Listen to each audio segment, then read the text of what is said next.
We are at one of the most fascinating and picturesque places in the nation as we are attempting to video the entire 184 miles of the C&O Canal from Washington, D.C. to Cumberland, Maryland. The journey has changed us. We have learned about its rich history and seen so much majestic scenery. This section where we're biking today is noted by big horseshoe curves on the map. So if we were in a car, we might be getting car sick, but we're not. We're on a bike. And starting in Shepherdstown, West Virginia to Taylor's Landing, Maryland. So, let's go riding! There's the Blue right there. Right here, we have a very rare northeastern bingle puff divicata. One thing, if you notice, if you look very closely, is that this flower is purple. Really?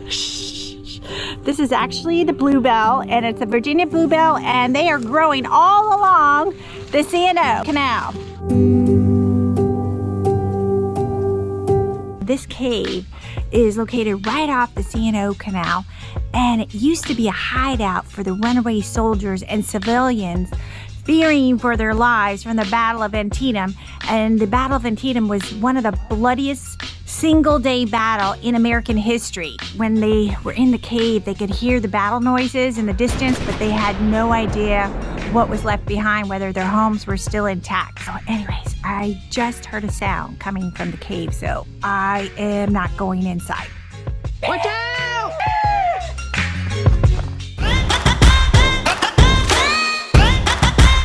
Watch out for bears! Hey, boo boo! See what I mean, boo-boo? Yeah, so close to Potomac, and you see it. Usually the trees are hiding the river. Yeah, so or this, further inland sometimes. yeah, so this is a really nice stretch. Yeah, this is great.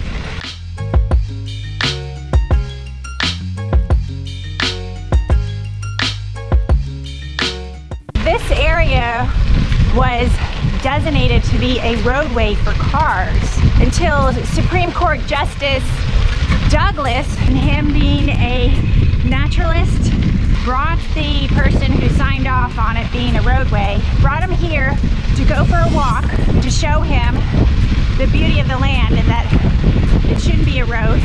Anyways, 8 days later, it became a national park. I'm so glad it did. Whoa, those are big tires. We got another lock here. This is so smooth, it's almost like asphalt. Yeah, the only thing that gives it away is the sound.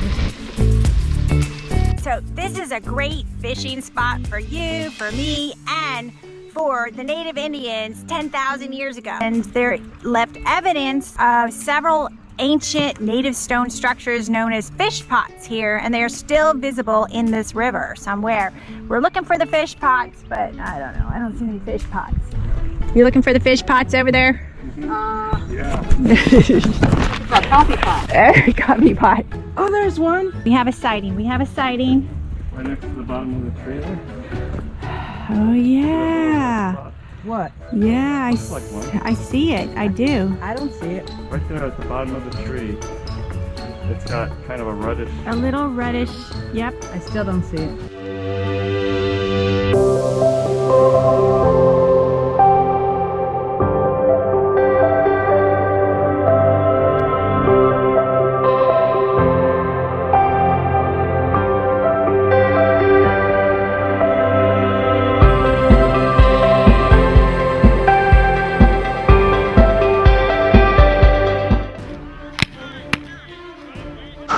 We must be in the time of the Civil War. It was a battle for freedom and equality to abolish slavery. We just came from Shepherdstown, which is the south side, and sided with the Confederate Army.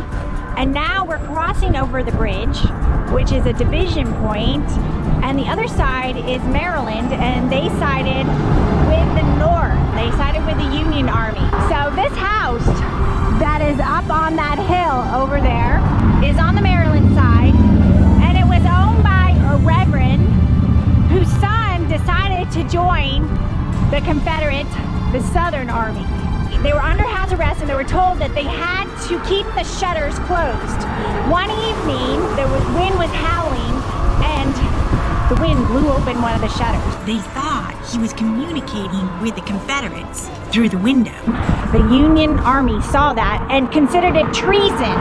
They arrested the Reverend as a spy, and he went to jail.